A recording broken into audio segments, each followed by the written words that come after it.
अस्सलाम वालेकुम, this is ODA foxtrot from defence outpost. तो जनवरी 2025 में पाकिस्तान और तुर्की से रिलेटेड एक बहुत ही ज़्यादा इंपॉर्टेंट रिपोर्ट आई थी, जिसमें इस चीज़ को क्लियरली मेंशन किया गया था कि पाकिस्तान और तुर्की यहाँ पर जॉइंट हेलीकॉप्टर डेवलपमेंट की बात कर रहे हैं, यानी कि इन दो कंट्रीज़ के दरमियान जॉइंट हेलीकॉप्टर डेवलपमेंट को लेकर कुछ ना कुछ डेवलपमेंट हो रही है, कुछ ना कुछ प्रोग्रेस यहाँ पर की जा रही है। एंड उस टाइम के ऊपर पाकिस्तान में, क्योंकि ये एक सरप्राइज न्यूज़ थी, सालों से ये चीज़ नोन है कि पाकिस्तान जो है वो हेलीकॉप्टर्स की डोमेन में, यानी कि रोटरी विंग एविएशन की डोमेन में किसी टाइप से कोई इंडिजनाइजेशन नहीं कर रहा। जितने भी हमारे यहाँ पर हेलीकॉप्टर प्लेटफॉर्म्स हैं जो कि हमारी मिलिट्री के साथ सर्विस में है, चाहे वो आर्मी हो, नेवी हो, एयरफोर्स हो, जितने भी हेलीकॉप्टर प्लेटफॉर्म इस टाइम के ऊपर हम ऑपरेट करते हैं उनको 100% हम बाहर से इंपोर्ट करते हैं। ऑल्दो यहाँ पर चीज़ों को थोड़ा बहुत लॉन्ग टर्म करने के लिए इनकी जो मेंटेनेंस फैसिलिटीज हैं डिफरेंट प्लेटफॉर्म्स की, उनको हमने ज़रूर अक्वायर किया है। पाकिस्तान में हम यहाँ पर इनको लोकली ओवरहॉल कर सकते हैं, मेंटेन कर सकते हैं, लेकिन यहाँ पर जो एक बेसिक इंडिजनाइजेशन है हेलीकॉप्टर्स की डोमेन में, वो पाकिस्तान के पास नहीं है। एंड यहाँ पर अब ये चीज़ भी किसी से ढकी छुपी नहीं है कि रिसेंटली इंडिया और पाकिस्तान, यानी कि साउथ एशिया की ये जो दो मेन कंट्रीज हैं, इनमें इंडिजनाइजेशन को अब यहाँ पर बहुत ज़्यादा प्रेफरेंस दी जा रही है। और इसी इंडिजनाइजेशन की डोमेन में बाकी तो हम किसी ना किसी तरह इंडिया को कम्पीट कर रहे हैं, चाहे एयरक्राफ्ट मैन्युफैक्चरिंग की बात हो, उसके बाद ड्रोन मैन्युफैक्चरिंग की बात हो, लेकिन एक ऐसी डोमेन जहाँ पर इंडिया एब्सोल्युटली डोमिनेट करता है वो है हेलीकॉप्टर मैन्युफैक्चरिंग की डोमेन या फिर रोटरी विंग मैन्युफैक्चरिंग की डोमेन, जहां पर इंडिया के मल्टीपल हेलीकॉप्टर प्लेटफॉर्म्स हैं, उनकी मिलिट्री के साथ सर्विस में हैं, जिनको उन्होंने यहां पर खुद डेवलप करके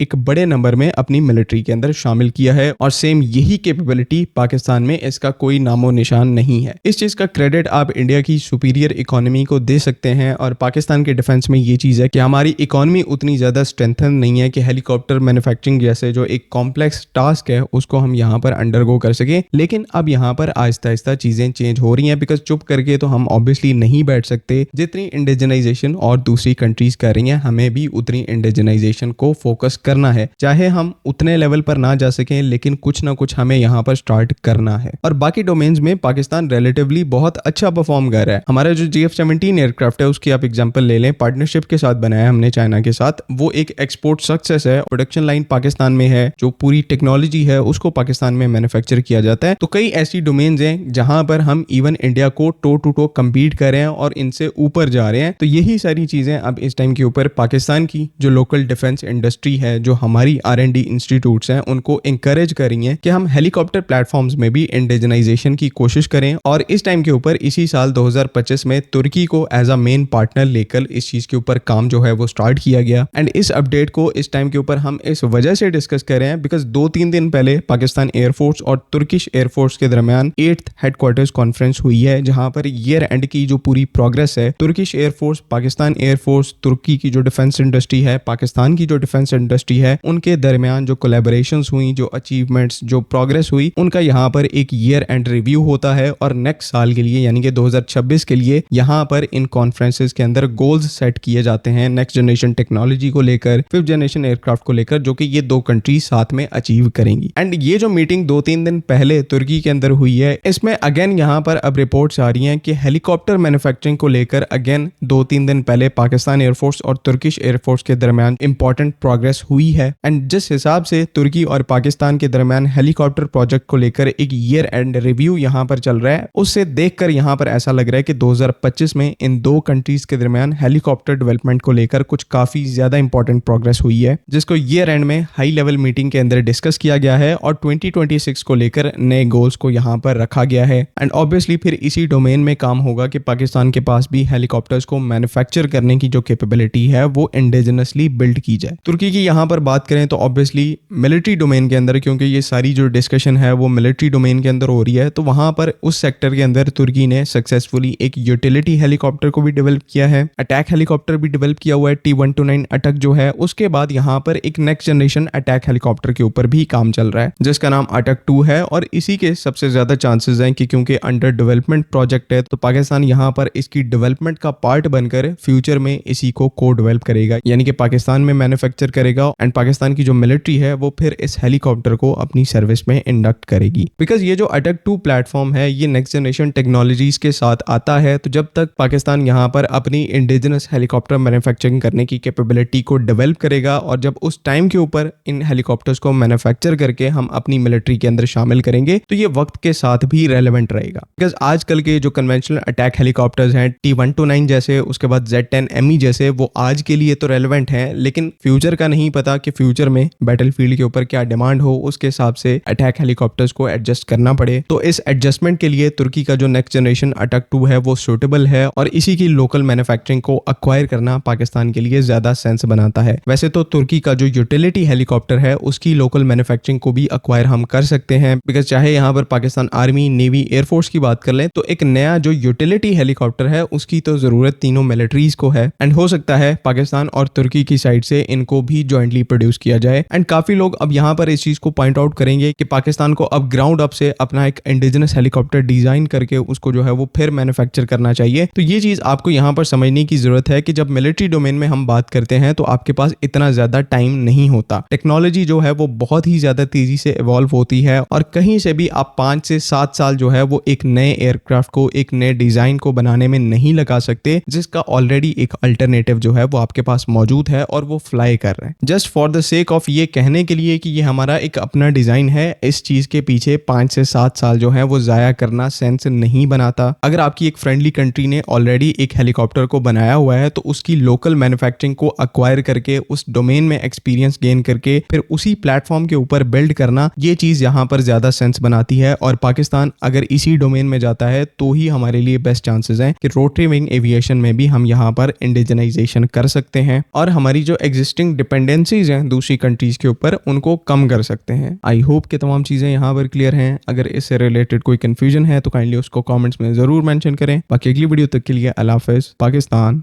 जिंदाबाद।